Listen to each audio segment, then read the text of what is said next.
Keep talking, Gerry. Just pretend I'm not. Just pretend I'm not here. A lot of wind. It's going to be very windy. Well, if you're here, we'll have a lot of that, Gerry.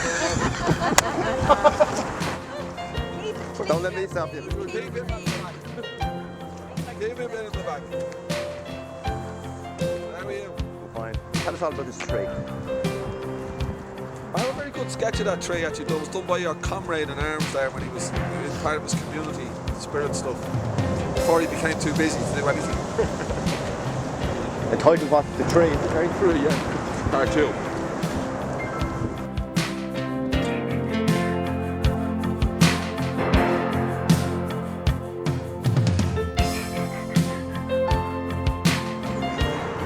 He's coming over. Yeah, he's doing the tour. We had 60 on our last one.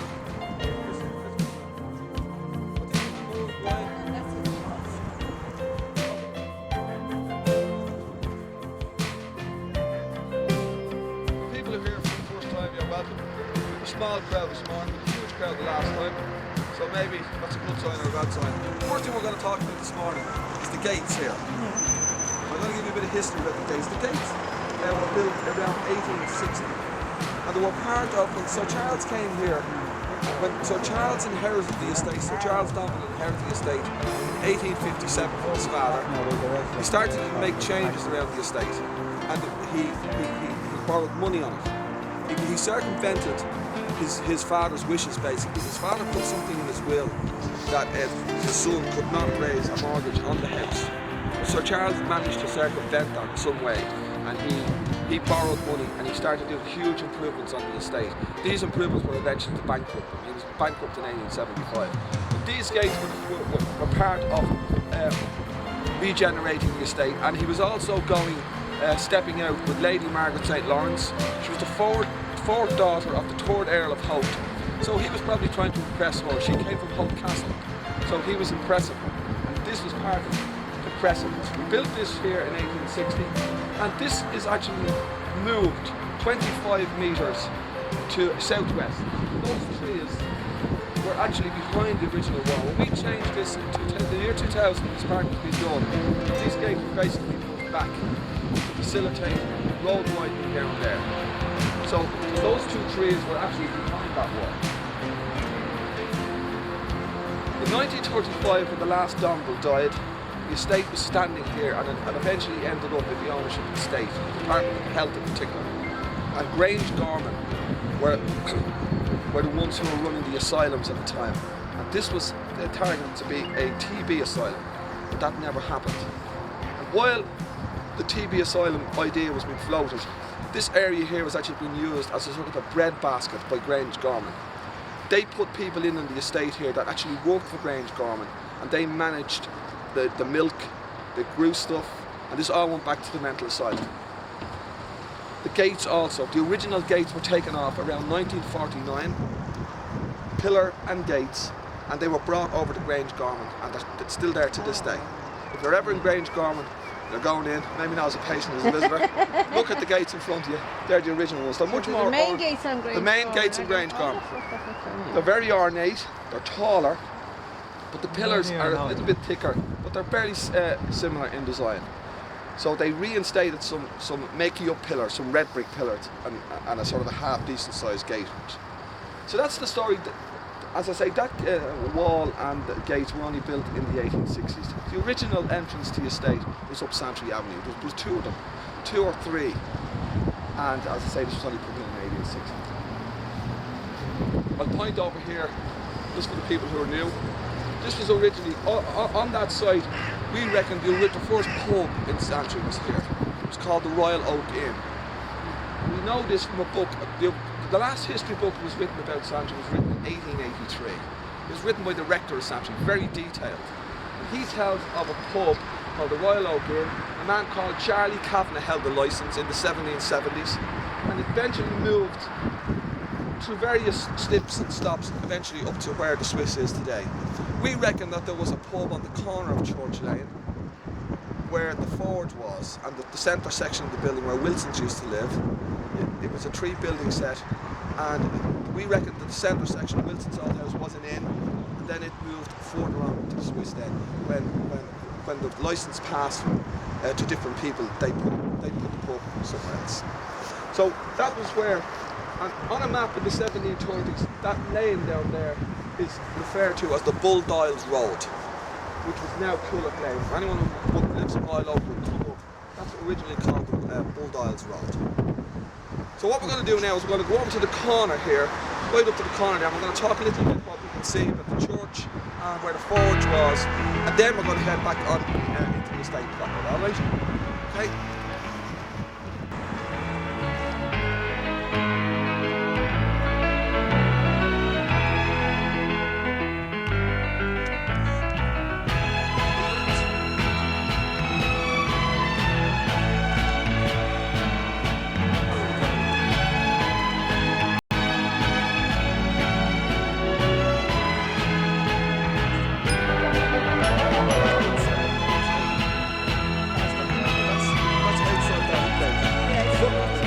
Standing over where the community centre is now, looking towards the gate. That's the dome, the last dome there in the dome in 1925.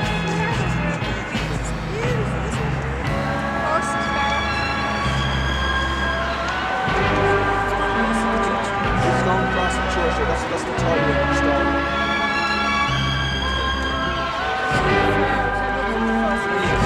Yeah, I saw that they're called and a horse.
Beautiful church, and I'd like to get a tour in town to tell you the celebration.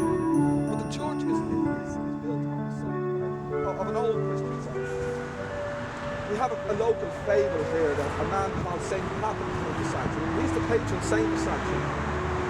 St. Pappen's Day in Santry celebrated the 31st of July, and they reckon since up to the famine times it was celebrated here on the 31st of July. It died away after that. Poppin Tree, for example, up in Ballymore, is a derivation of that word, St. Pappen's Tree, St. Pappen's Tree, Poppin Tree.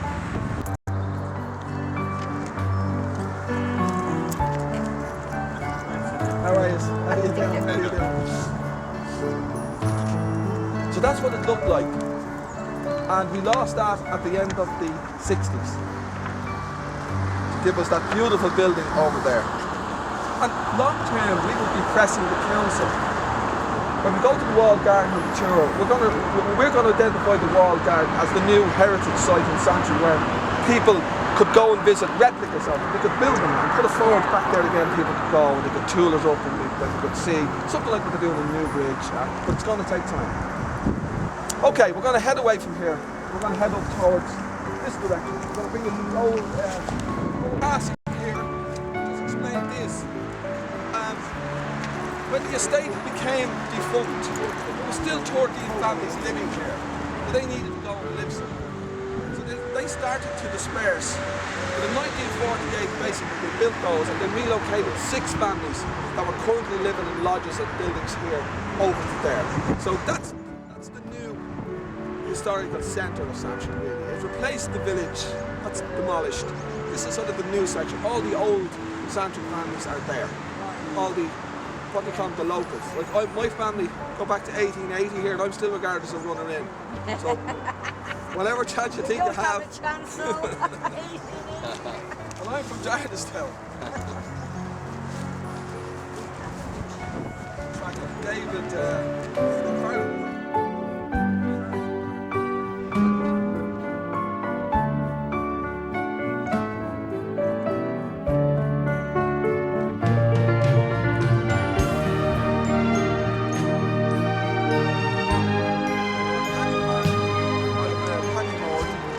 Who else?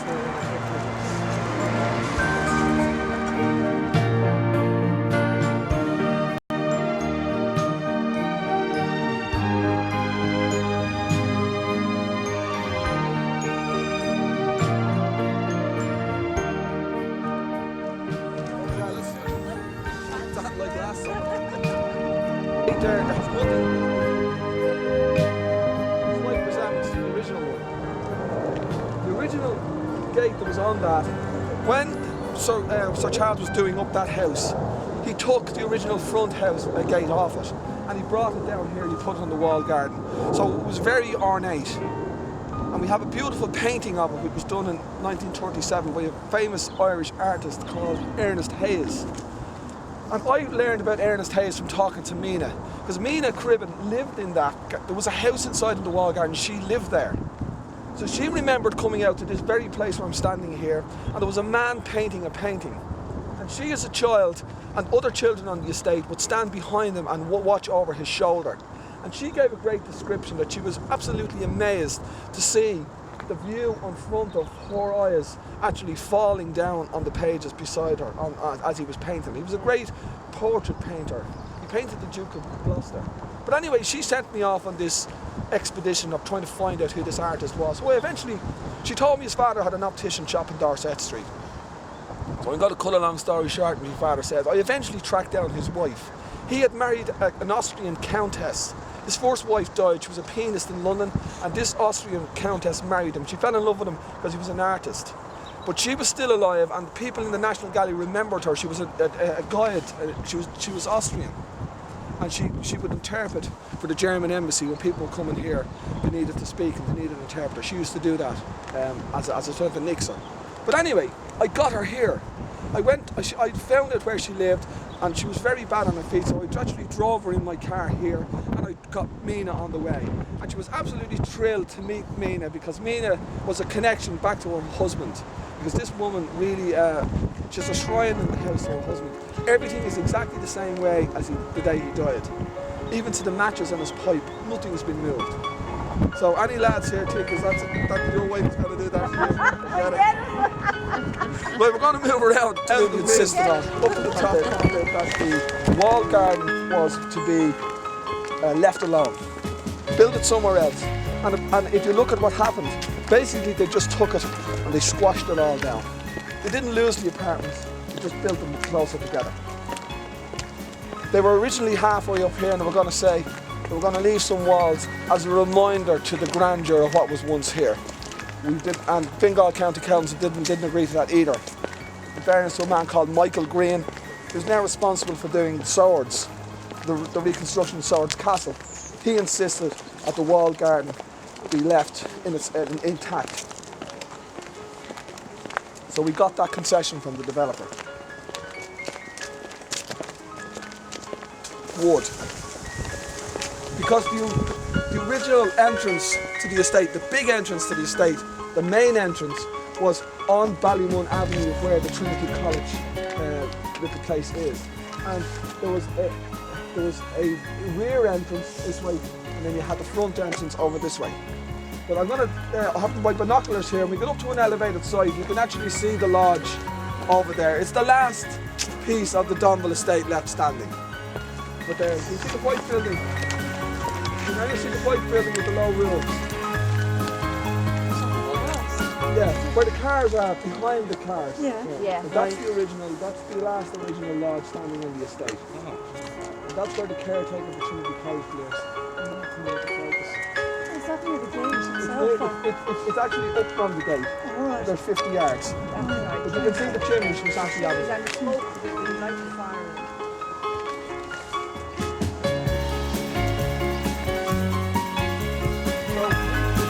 We always say, that's how much you go.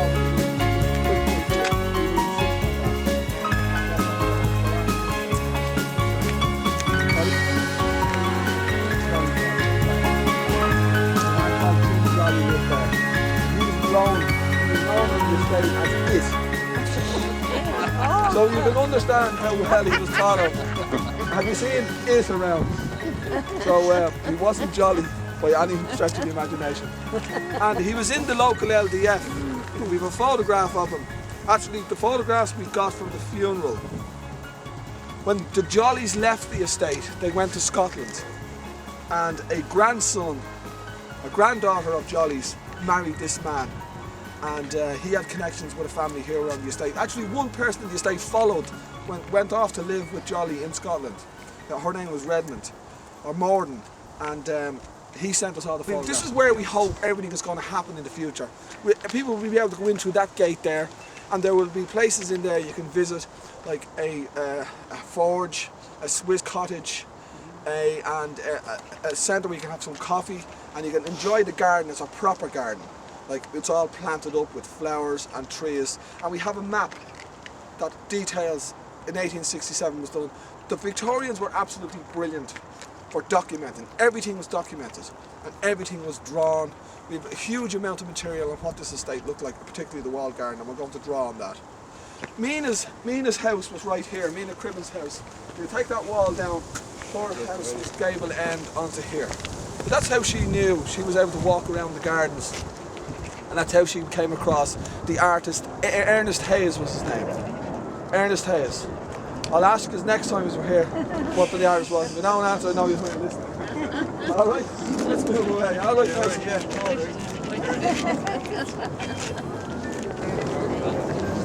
Ernest Hayes. So Mina Crittens has a lot of information to give. She has, yeah. And in fairness, she's given She'd be it. a mine of information. Lena won't know. Great. Well, she grew up on it. God, and was she born in Reardon? Born in Reardon, yeah. Right, yeah. Oh my God, it's a beautiful place to live. So she has recipes for, there's a local recipe called, for hangovers. Just like I did it this morning. It was at the match last night. It's walnuts, pickled walnuts. And there's walnut trees on the estate. There's a male and female, they're the last couple on the estate. Yeah. They're up beside the temple garden. We're going to go around there now.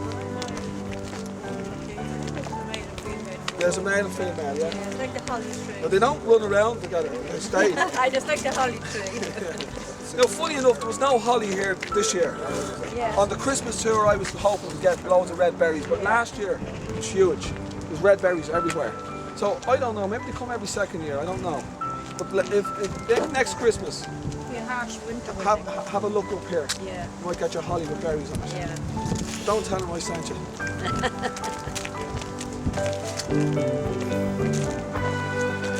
How are you, Jimmy? I'm fine, Gerry. Want to say hello to all my people out in the boot? Shall convey it.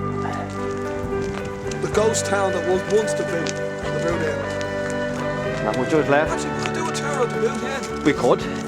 Can be arranged.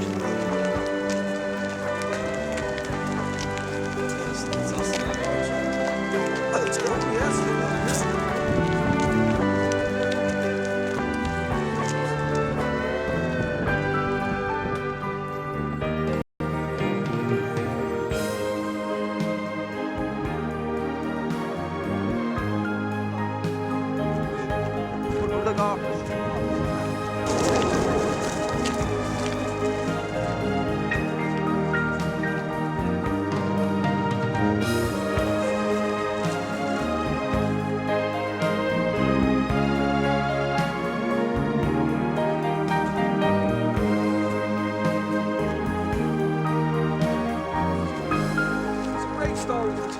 This is part of the temple garden, obviously, and they're all named after it. And this was part of his improvements on the estates for his wife, for Lady Margaret. And these are original steps. the story about it was, when Sir Charles came here in 1857, over in his uncle's estate in Temple Oak, there was a Doric temple, it was called. And he was standing in Temple Oak House, his granduncle's house, the Domballs, and it stood there. It was erected in 1740. So when he brought it over here in 1857, it had already been up over 100 years. So he paid £300 to get it transported from that estate to here. And he also tried to bring a few trees as well, but they died. And again, this is all well documented, and we have the maps. But the temple came here, and it stood, and Lady Margaret would come over the river. You can't really see it here. If we walk around this direction, we've got a better view.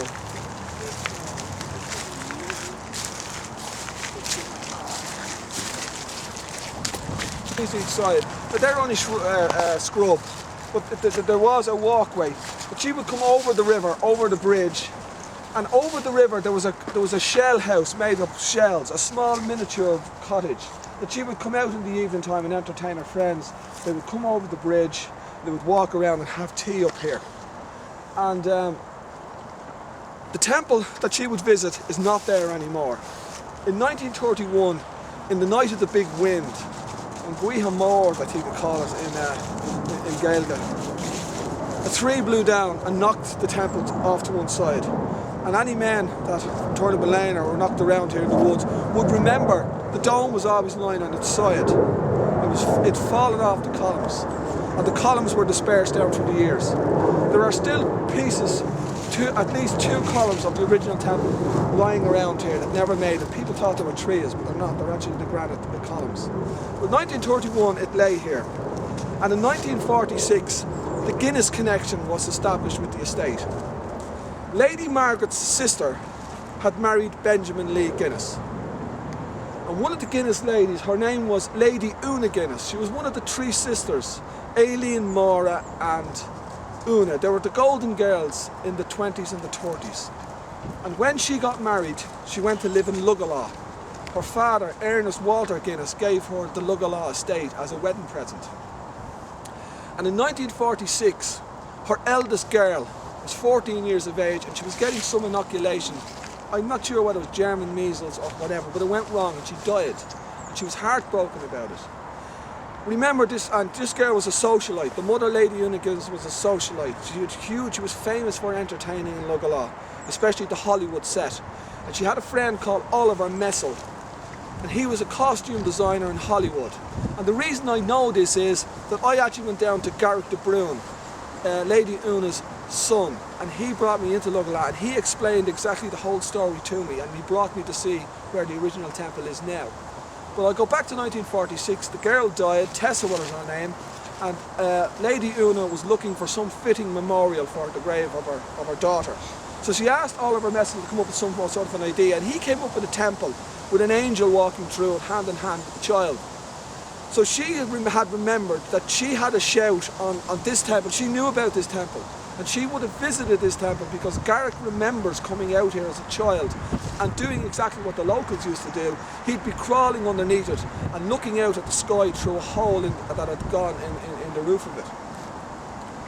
So she seen the idea, and then she had a brainstorm. She came up here in the 40s and she took the temple and what were the fragments, the dome, down to Lugalaw, and she established it right in front of Lugalaw on Loch Tay is in Lugalaw. If anyone walks the Wicklow Way, you can see Lugalaw down on your right. I knew it was there. I was trying to get a photograph of it, but eventually I cheated and lied my way into Lugalaw, into his front room, and he actually brought me to it. So Tessa Kindersley is buried at it. So whatever chance we had in our heads of coming back to Santry, I knew that once there was a grave there, it was never going to be moved. But the story, fast forward the story into the 60s, Garrick de Bruyne had a brother called Tara. And in the 60s he was running with the Rolling Stones. He was a Guinness earner, remember at this stage. He was 21. He was running with the Rolling Stones and the Beatles, and he was in the swinging 60s scene in London. And he had 2 children very early in life. His first child, he was age 17, so he had 2 sons. In 1921 he broke the lights in London, They say he was going over 100 miles an hour in inner city London. Anyway, he crashed the lights and he was killed. And Tara Brown is buried beside the temple as well. Now, Tara Brown, if anyone knows anything about John Lennon, he wrote a song called A Day in the Life, and the very first verse of it is about Tara Brown and how he died. He blew his mind out in the car. He didn't notice that the lights had changed. He wrote about Tara, and it was really moving to be down there when he was there. With all the celebrity team to one side, I was standing and he was talking about his brother. It was his brother in the end. And he brought me up to his room in Lugalaw. Nothing has changed in it. There's a few family photographs, and Mick Jagger stays there every time he comes back there because they're good friends, and Tara Brown and him were good friends in the early days before he died. But he pointed out to me a picture on the wall. It was just like an ordinary picture that we'd all see of christenings. And Tara was there. He was it was his second child. I think he was 20 at the time. And there was a woman holding the baby in the photograph. This was his son, Tara's son. And I said, is that who I think it is? He says, yes, that's Queen Elizabeth I. She's the godmother of his nephew. And he came to the house a couple of months after, and I met him. And it brings it home, these big celebrity stories. These are just normal people. Well, not normal people, they're brothers and sisters who had died. So that's the story. That's a replica. The original one is down in Lugalaw. And if you ever want to get into the boat, and go away to Loch Tay and row all the way around up onto the beach, that's where you'll find it there. All right? So that's the story about the temple. Yeah, my neighbour's a Wicklow girl now, she's from Wicklow. Right. And she brought us down, and from a height on a hill we could see, it was exactly the same as Just that. past that around there. When we found this, well, this was given to me by a woman who found this around here. Coin, is it? No, it's a little small piece of jewellery. We think it's foundation or it could be even snuff. Oh, right. But it's dated 1857. So it's not beyond the realms of possibility that could belong to Lady Margaret. It's 1857 is the date. I learned that from the Antiques Roadshow, about the date. And that was found down by the river in a small little bag. Was it a bridge here? No, I remember before this. That's the bridge we're talking about, yeah. The stone, we call it a stone bridge. Well, when the cattle head used to come down, there's a beautiful chestnut tree there. Okay, I know what you're talking about. There's another small bridge a few feet away, and I'd say it's only that one. It's still there. What was that just? It was so narrow. It was just a walkover. We used to kind of say when we'd be walking. That was Bullock Hill. That was Bullock Hill out there. Right, is that where it was? That's where it was. And right down in the corner, you get in over the bridges that you're talking about. It's up behind the TLC Centre. Yeah, that's right. Okay, we'll head back. I won't bring this to show you the little fragment. Please don't come and record this. Every minute, Gerry. You won't have to bother doing this round anymore. I'll just give everybody a DVD. I feel like David Attenborough. Very bold. Him was on BBC One this morning. Was it? Poor Dave. Yeah, he was Right, on. that's where- Andrew Martin was on.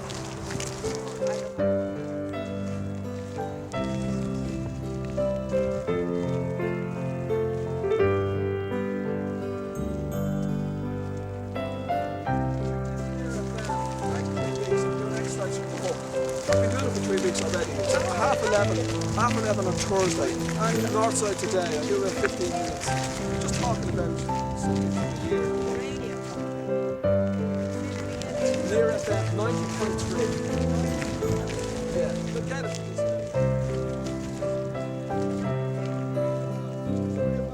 6 weeks. I'm doing extracts from powerful. It's 1,000 photographs, 300 pages. We're working on it 5 years, and we're hoping to get it out this year. That'd be great. This is why I have so much information in my head. Yeah.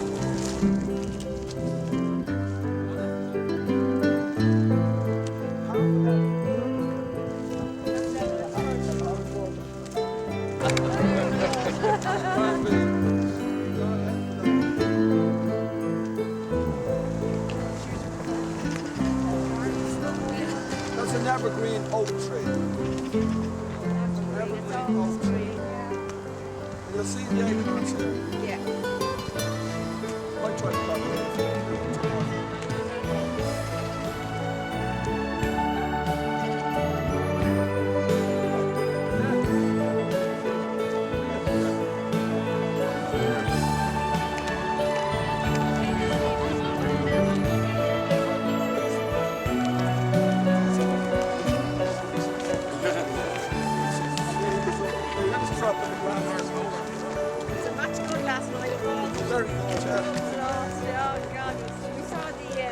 fireworks and that now.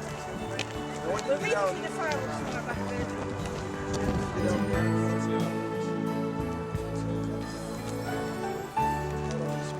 What do we need this? We need this.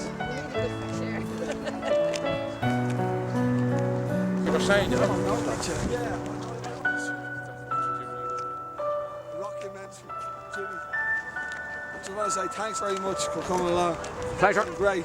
Pleasure. Look forward to it. No, Okay, look well, I'll at see this you back up and the job. Okay, yeah, I hope you enjoyed the tour. Did indeed, it's lovely, thank you so much. This is the tour I've done. Right. That's this lady who's been on the Every time it's so something new. Dentro me la luce che ha incontrato per strada.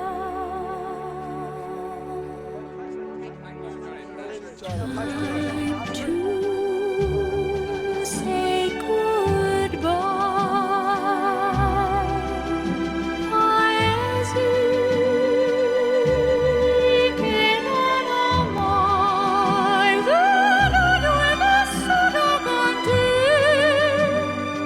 Adesso sì li vivrò con te. Partirò sulla per mari che io lo so,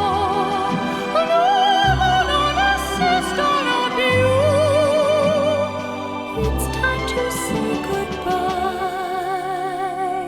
Quando sei lontana sogno all'orizzonte e manca le parole. E io sì lo so che sei con me, con me. Tu mia luna, tu sei qui con me.